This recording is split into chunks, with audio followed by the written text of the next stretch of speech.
You know why baristas do this before steaming the milk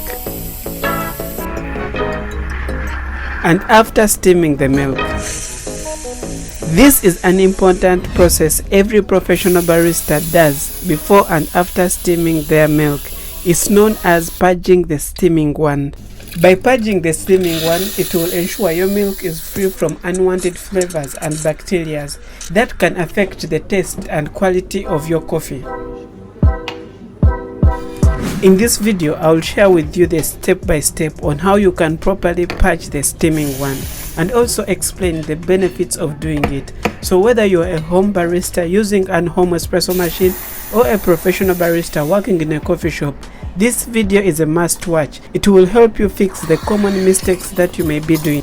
So in this process of purging the steaming one, you open the steam for a few seconds before you start your steaming process.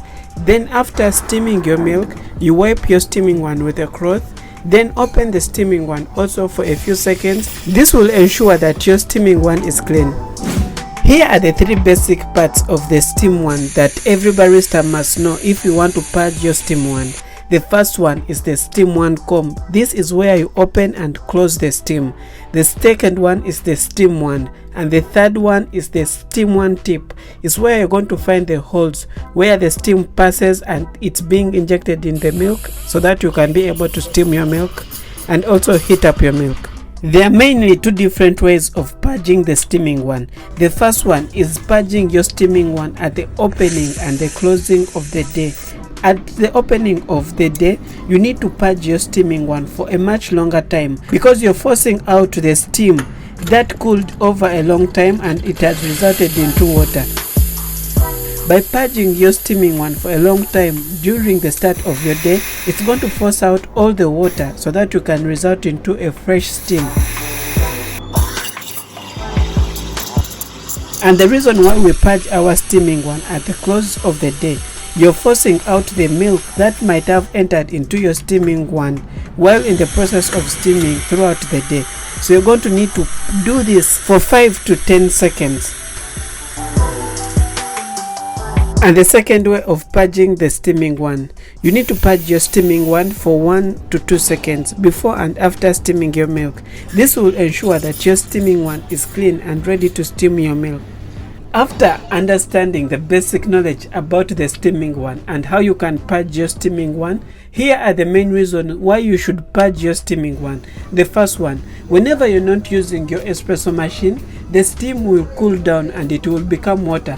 So this is why you're going to need to purge your steaming one so that you can force out the water and have fresh steam to enable you to steam your milk. The second reason why you should purge your steaming one is whenever you're steaming your milk, the milk enters the steaming one through the holes, which if not purged, it will build up resulting into bacteria.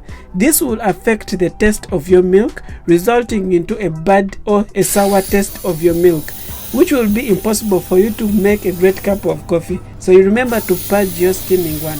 And the third reason you should purge your steaming one is whenever the milk enters the steaming one, it will block the holes and it will prevent you from having the good amount of steam to enable you to steam your milk perfectly, to have that perfect milk texture. So you're going to need to purge your steaming one oftenly so that you can clean up the holes of the steaming one. So the fourth reason why you should purge your steaming one, by cleaning and purging your steaming one, it will help you protect your espresso machine from rust or any other damage that may come due to not purging your steaming one. So one last thing that you must do if you want to keep your steaming one very clean is to soak your steaming one in a chemical solution whenever you're doing a general cleaning of your espresso machine. If you don't know how to properly clean your espresso machine, you should watch this video next because it explains you the key steps that you need to do when you're cleaning your espresso machine to ensure that you have a clean espresso machine and ready to use to make a perfect cup of coffee.